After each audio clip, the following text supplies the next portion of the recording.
já está para se encerrar, né, o mês de agosto, nós tivemos a oportunidade de conversar e pensar um pouco sobre oração.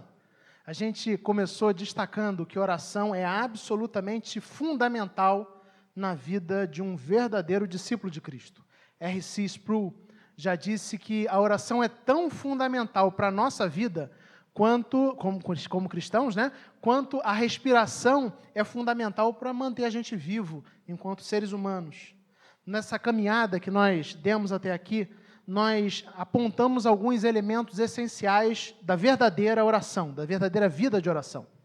Nós falamos sobre a necessidade de alinhamento, ou seja, alinhar a nossa oração e a nossa vida ao querer e à vontade de Deus, de maneira que a gente possa realmente orar em nome de Jesus, né? No sentido de orar buscando os interesses de Jesus. Falamos um pouquinho sobre a importância de dependência e vimos que orar, na verdade, é um exercício de dependência. Nós oramos porque sabemos que sem Ele nós não somos nada. Nós oramos porque temos a consciência do quanto precisamos dEle. Então, falamos sobre alinhamento, falamos sobre dependência, falamos sobre submissão. E aí nós destacamos, quando pensamos sobre submissão, a importância de fato, nós dobrarmos o nosso querer e a nossa vontade ao querer e à vontade de Deus, porque os planos dele são superiores aos nossos planos. Ele é Deus, Ele é que é o perfeito, né? Ele é que é o santo. Na última semana a gente conversou sobre a importância da perseverança, de persistir em oração. Mas semana passada eu destaquei isso, eu quero destacar novamente de maneira breve. A gente viu que o nosso objetivo aqui não é simplesmente da gente conseguir acumular conhecimento teórico sobre oração. Porque é possível que você ouça mensagens sobre oração, você leia livros sobre oração, você veja filmes que falem de oração, mas ainda assim você não ore. E a oração é algo que precisa ser vivenciado na prática. O nosso objetivo não é que você saia do mês de agosto sabendo mais detalhes sobre oração. É que, de fato, esses detalhes, eles proporcionem, né, eles impulsionem você a uma vida de oração mais significativa, mais constante, mais frequente. Que a gente tenha uma vida mais profunda de oração, que a gente se coloque constantemente aos pés do Senhor. A oração precisa ser vivenciada de maneira prática por cada um de nós. Você tem orado? Você tem orado menos do que deveria orar? Quando eu faço essa pergunta para mim mesmo, eu penso assim, misericórdia, Senhor. Porque eu deveria me colocar mais vezes em oração. Domingo passado nós fizemos um pedido. Ensina-nos a orar sem desanimar.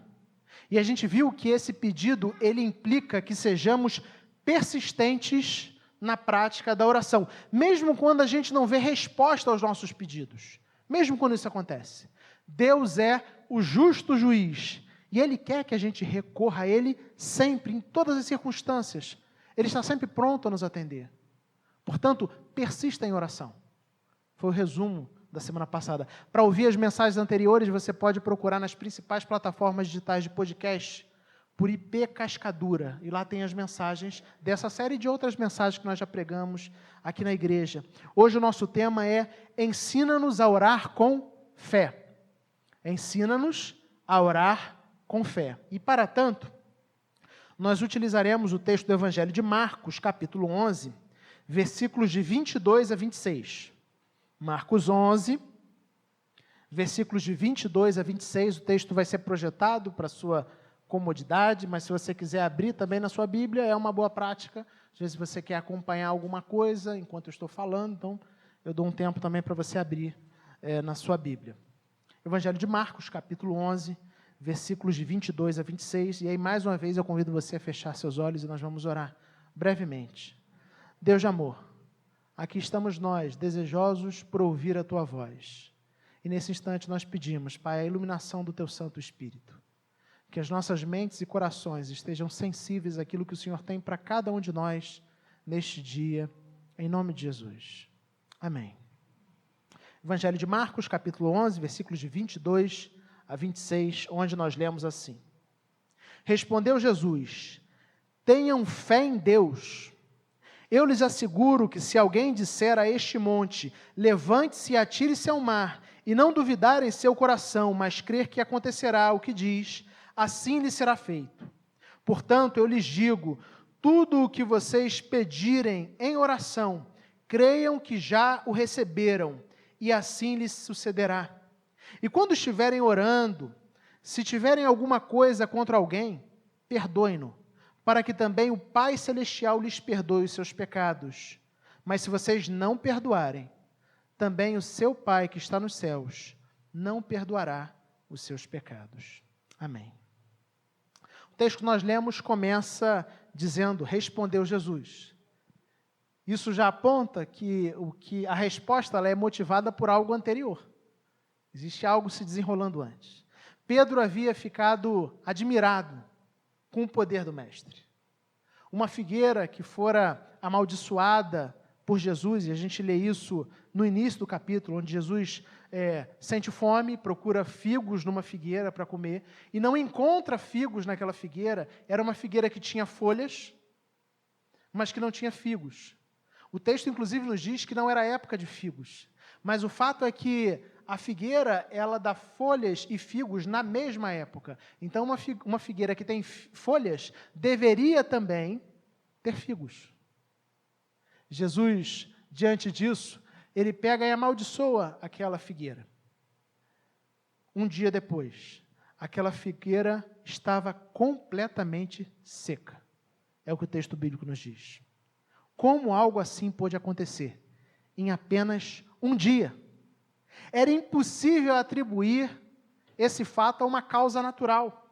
Era impossível que fosse falta de água, um solo pobre, porque foi de um dia para o outro. Uma figueira que no dia anterior estava florida, agora cheia de folhas, né? Agora ela estava completamente seca até a raiz. Não existiam causas naturais que pudessem gerar isso. A única explicação aponta para o poder de Jesus de realizar coisas absolutamente sobrenaturais. E é diante desse poder que Pedro se admira, que Pedro se espanta. Diante de tamanha admiração revelada por Pedro com o poder de Jesus, Jesus então responde a ele com uma breve e significativa exortação, que nós encontramos no versículo 22. Respondeu Jesus: tenham fé em Deus. Note que Jesus não está se referindo, ou não está fazendo essa exortação apenas para Pedro. É um plural. Ele está se referindo aos demais discípulos. Quem ficou assustado, ou pelo menos verbalizou, né, externou de maneira pública a surpresa, foi Pedro, mas ao usar o plural, Jesus está aqui dirigindo aos demais discípulos também. Ele diz: tenham fé em Deus. A gente poderia dizer, creiam em Deus. Note que o verbo aqui é um verbo no imperativo, o que aponta para a gente que não se trata de um conselho, não se trata de algo opcional. Na verdade, Jesus está dizendo que a fé persistente é uma ordenança para aqueles que são discípulos de Cristo. Se você é um discípulo de Cristo, você deve ter fé em Cristo.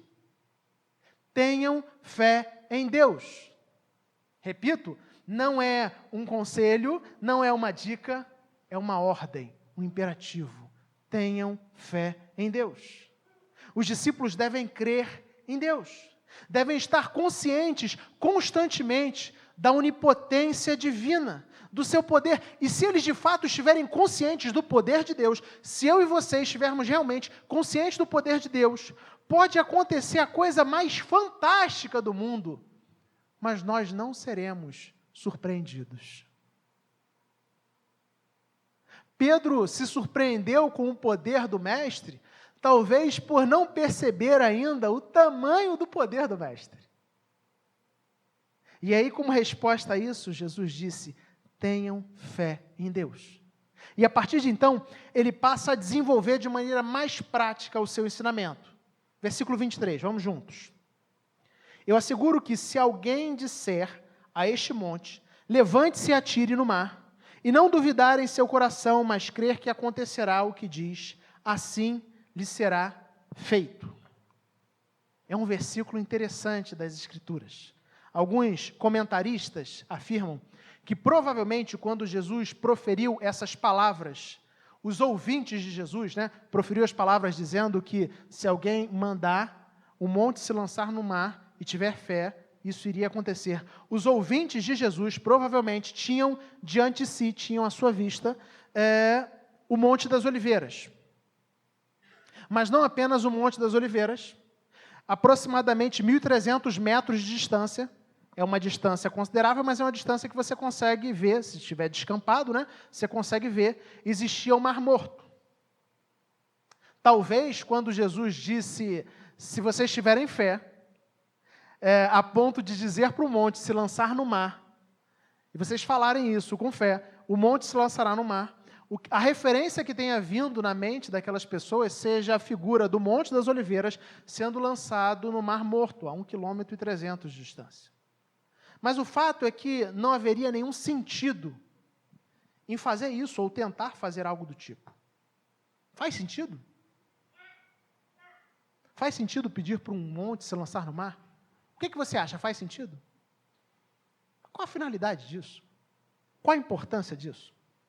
Então, me parece que quando a gente entende que não faz nenhum sentido, a gente começa a perceber que Jesus está se utilizando de uma figura, de uma metáfora. O comentário Esperança do Evangelho de Marcos, ele afirma que essa frase que apontava para a capacidade de mover montanhas, na verdade, ela era uma expressão comum entre os judeus nos tempos de Jesus. Ela é uma espécie de dito popular entre os judeus do tempo de Cristo. Era um ditado utilizado exatamente para destacar a capacidade de alguém, de maneira metafórica, destacar a capacidade de alguém de remover as dificuldades severas.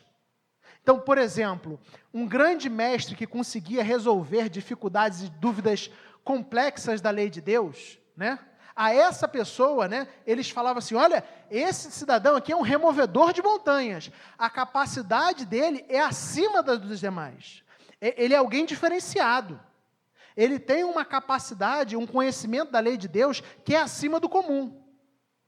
Como era acima do comum, como era algo que não era facilmente encontrado, eles se utilizavam desse ditado, ou desse jogo de palavras para se referir. Fulano é alguém que move montanhas, ele é um removedor de montanhas. Exatamente para destacar a capacidade de alguém de lidar com uma circunstância absolutamente improvável. Muito, muito, muito, muito difícil. Mas aqui a gente aprende algo fundamental. Quando a gente pede ao Senhor, ensina-nos a orar com fé, na verdade nós estamos pedindo, estamos entendendo que é necessário buscar a Deus em oração, crendo que Ele pode resolver qualquer problema, qualquer circunstância, crendo que não existem impossíveis para Deus, que não existem limites, que as coisas mais difíceis aos nossos olhos, que mesmo aquelas circunstâncias que aos nossos olhos são absolutamente insolúveis, aos olhos de Deus e debaixo do poder de Deus, elas são coisas que podem ser resolvidas no estalar de um dedo. É disso que o texto fala. Fala da necessidade da gente olhar para Deus como aquele que é capaz de fazer o impossível. E quando de fato nós cremos no poder de Deus, na capacidade de Deus de realizar qualquer coisa, absolutamente qualquer coisa, o nosso coração é um coração que se dirige a Deus em oração, com fé, com expectativa real de que aquilo pode acontecer. De que dependendo do poder de Deus, no que depender do poder de Deus, aquilo irá acontecer. Eu e você somos chamados a orar com fé. Entenda isso, a oração não deve ser pro forma, vazia de sentido, vazia de significado, uma formalidade mecânica, um ritual sem esperança, sem vida, um ritual incrédulo. Você já fez orações sem esperança? Você já fez orações onde você, de fato, não acreditava? Ou isso só acontece comigo, esse tipo de pecado? quantas vezes eu já me dirigi a Deus em oração, absolutamente cumprindo uma formalidade mecânica, já tendo o meu coração absolutamente derrotado, sem nenhuma esperança, sem nenhuma expectativa. E quando eu penso nisso, eu mais uma vez, como tenho feito quase todo domingo, né? Quase todo domingo eu conto um exemplo de mau testemunho do pastor para vocês. Quando eu ouço isso, eu só clamo assim: Senhor, tem misericórdia de mim. Tem misericórdia porque muitas orações que eu já fiz foram apenas formalidade. Foram mecânicas vazias de sentido, de significado. Orações sem expectativa, orações sem esperança, orações incrédulas.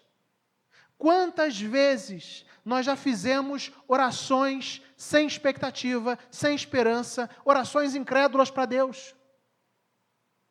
Quantas vezes nós simplesmente oramos, porque em algum momento, né, nós somos cristãos e a gente aprendeu que a gente deve orar, e a gente orou, né, tipo, como quem disse, olha, mal não vai fazer. Mas o que Jesus está apontando aqui é que essa não deveria ser a disposição do meu coração e do seu coração, quando a gente busca Deus. Porque Deus é aquele que tem realmente capacidade de remover montanhas. Não apenas de resolver questões difíceis, mas Deus é aquele que tem capacidade de resolver as questões impossíveis. Aquilo que é absolutamente antinatural ou sobrenatural. Todas as coisas estão ao alcance do nosso Deus, e quando eu e você curvamos as nossas cabeças para pedir algo a Deus em oração, essa certeza precisa estar nos nossos corações, para que de fato nós oremos com fé, e não oremos apenas como uma formalidade, como algo vazio, como algo sem sentido, como algo mecânico, como muitas das orações que eu confessei a vocês, que eu já fiz, e que talvez você também já tenha feito. Eu e você somos desafiados por Deus a realmente orar, colocando diante dEle os nossos corações e crendo que Ele tem poder para resolver qualquer problema, qualquer circunstância. Não existe absolutamente nada que esteja fora do alcance de Deus. Você realmente acredita nisso? Você realmente acredita que não existe nada que esteja fora do alcance de Deus? Porque se a gente crê nessa verdade, a nossa maneira de orar muda. A maneira como a gente se coloca diante de Deus muda. Porque a gente ora como quem ora com expectativa. Expectativa de que Deus tem realmente poder para fazer. Para transformar qualquer situação, qualquer circunstância. A oração não deve ser uma formalidade mecânica, não deve ser um ritual sem sentido. Grava isso. Jesus disse, né? Tenham fé em Deus, orem a Deus de todo o coração, creiam verdadeiramente, saibam que vocês verão coisas sobrenaturais acontecendo, vocês verão coisas humanamente indescritíveis acontecendo, mas é disso que a Bíblia fala, é disso que o Evangelho fala. O Evangelho de Deus é poder de Deus, é o que a Bíblia fala. Deus tem poder para reverter qualquer doença. Deus tem poder para transformar qualquer pessoa. Nós é que dividimos, fulano de tal tem um coração muito duro. Essa pessoa é difícil até para Deus. Deus é aquele que tem poder para transformar qualquer pessoa. Transformou o meu coração, transformou o seu coração e pode transformar o coração de qualquer um. Deus tem poder para restaurar qualquer família.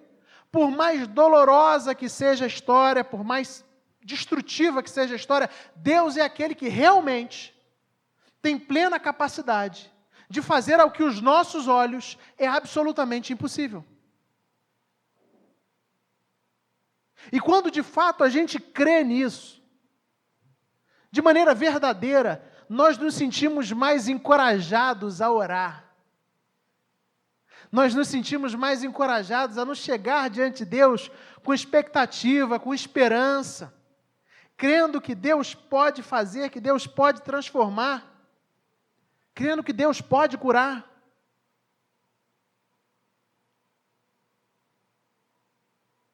Alguns anos atrás, quase todos vocês conhecem a história do Nicolas, né? E eu estava conversando com o William há um tempo atrás, e ele falava assim, olha, quantas vezes eu orei pelo Nicolas, né? Eu orei pela cura do Nicolas. E aí ele falou assim, muitas vezes eu fui na beira da cama, no hospital, e orei pela cura dele. E aí eu ouvi aquilo e falei assim, gente, que legal. E eu fui uma das pessoas, sabem que pastor não tem bactéria, né? Eu fui uma das poucas pessoas que teve a graça de visitar o Nicolas no período de internação. Ele não podia receber visita, porque o quadro era de aplesia severa na medula, e eu tive a oportunidade de visitá-lo algumas vezes. E eu acho que eu nunca falei para o William isso. Mas, em algumas dessas visitas, eu também coloquei a mão sobre ele e pedi ao Senhor. Deus tem poder para transformar qualquer coisa. Eu não estou dizendo que foi a minha oração, não estou dizendo que foi a oração do William, não estou dizendo que foi a sua oração isoladamente. De certa forma, a gente pode dizer que foi uma multidão de orações. De homens e mulheres que creram no Senhor. E que se entregaram ao Senhor em oração. E que dia após dia pediram ao Senhor. E Deus, o quadro era severo, eu lembro de ir na consulta com eles. Na primeira consulta com a doutora Adriana, né? Na segunda, né? Com a doutora Adriana. Na primeira, isso, lá em Botafogo, isso. Quando eu peguei, eu falei, e eu pensei, né? Eu me preparando para a visita, eu pensei assim, olha, eles vão vir muitas coisas difíceis e eles não vão nem conseguir guardar tudo. Então eu vou também, eu botei o celular para gravar, porque eu imaginei que era tanta bomba que eles iriam ouvir que talvez eles ficassem com dúvidas do que ela falou. Eu botei o celular para gravar ali no meu bolso, ali para gravar, para ajudar. E foi notícia difícil atrás de notícia difícil, no sentido de que assim, eram circunstâncias insolúveis. Olha, a medula parou. E sem medula a gente não vive, a criança não vive, nenhum de nós vive. O que precisa é de um transplante. Mas o transplante é certeza que vai dar certo? Não. Primeiro tem que achar um doador. E isso é muito difícil. Muito difícil. É dificílimo achar alguém que seja compatível. A probabilidade maior é dentre os familiares, mas já tinham testado os familiares e tinham visto que não tinha ninguém que fosse compatível. Mas aí, graças a Deus, achou alguém para doar. E aí, quando doou, e eu estava lá no dia da doação, né? Do transplante de medula, eu lembro que a gente ficou feliz, porque ele recebeu a medula, mas, ao mesmo tempo, o nosso coração também ficava agitado com aquele sentimento assim, será que a medula vai pegar? Porque podia acontecer isso, a medula podia não pegar. E depois que a medula pegasse, será que ele ia ter algum tipo de reação? Você percebe? Existem muitos e se isso, e se aquilo, e se aquilo outro. Assim é o meu coração e o seu coração. Mas Deus é aquele que tem todo o poder para realizar qualquer coisa. Tenham fé em Deus. É o que Jesus disse aos seus discípulos. É o que Deus diz para você hoje. Tenha fé em mim. Tenha fé em mim. E aí no versículo 24, Jesus continua. E ele conclui a ideia do versículo anterior, no versículo 23, no versículo 24, dizendo, portanto eu digo, tudo o que vocês pedirem em oração, creiam que já receberam, e assim sucederá. Então ele fala que quando a gente ora, nós devemos orar com fé, mas também orar com expectativa. Quem ora com fé, ora com expectativa. Tudo o que pedirmos em oração, crendo em Deus, receberemos.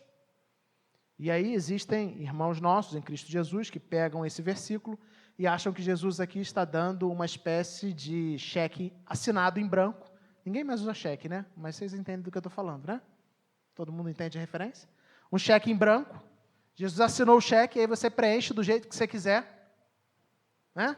E aí Deus agora tem obrigação, o cheque foi assinado por Jesus, Deus agora tem obrigação de fazer.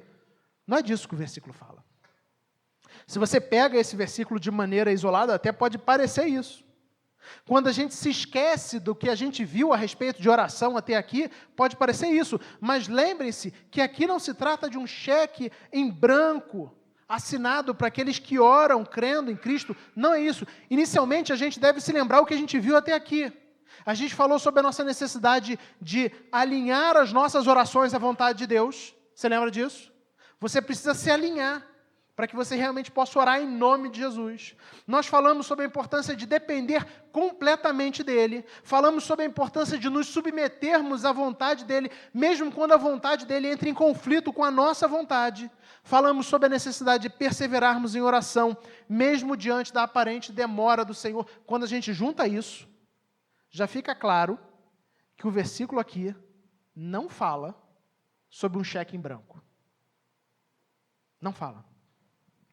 Seremos atendidos quando orarmos com fé, quando estivermos de tal maneira conectados a Deus, que as palavras dele se tornem as nossas palavras. E isso fica mais claro nos versículos seguintes, versículos 24 e 25, perdão, versículo 25 e 26.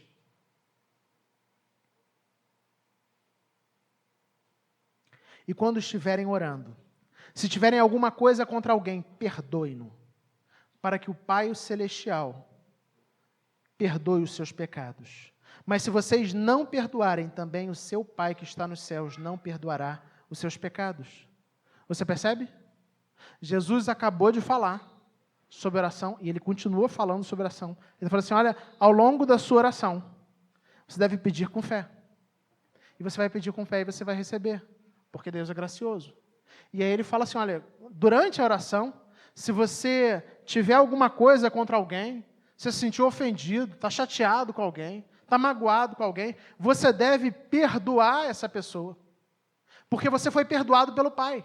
E como alguém que vive a dinâmica do perdão, quem perdoa é perdoado. Se você reconhece a graça, o amor, o perdão de Deus, a misericórdia de Deus por você, você vai transbordar da graça, do amor, do perdão e da misericórdia na vida das pessoas que te cercam.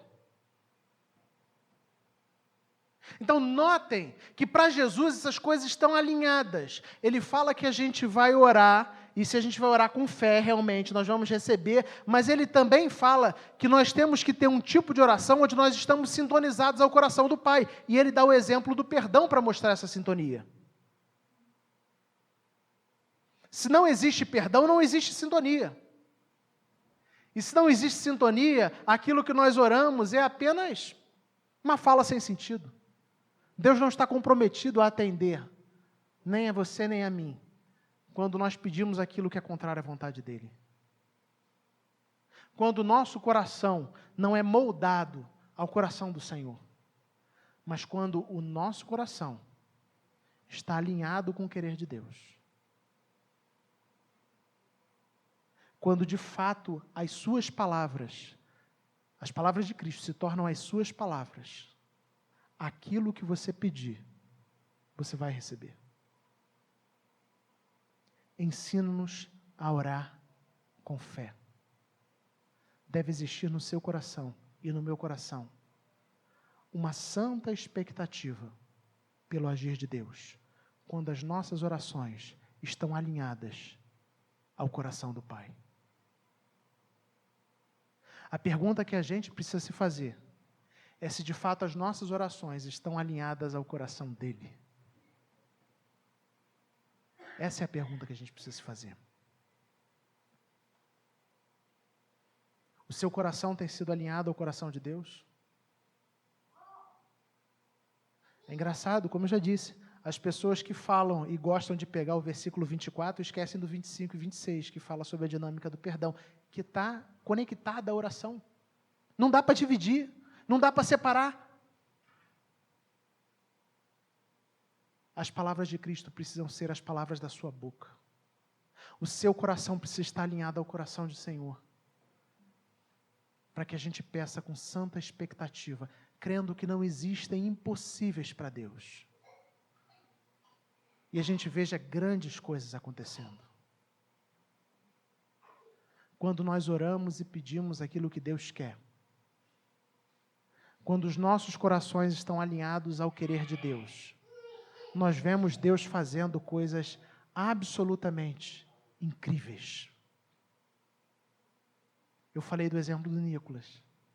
E ainda hoje, quando eu vejo o Nicolas bem, super bem, eu me emociono.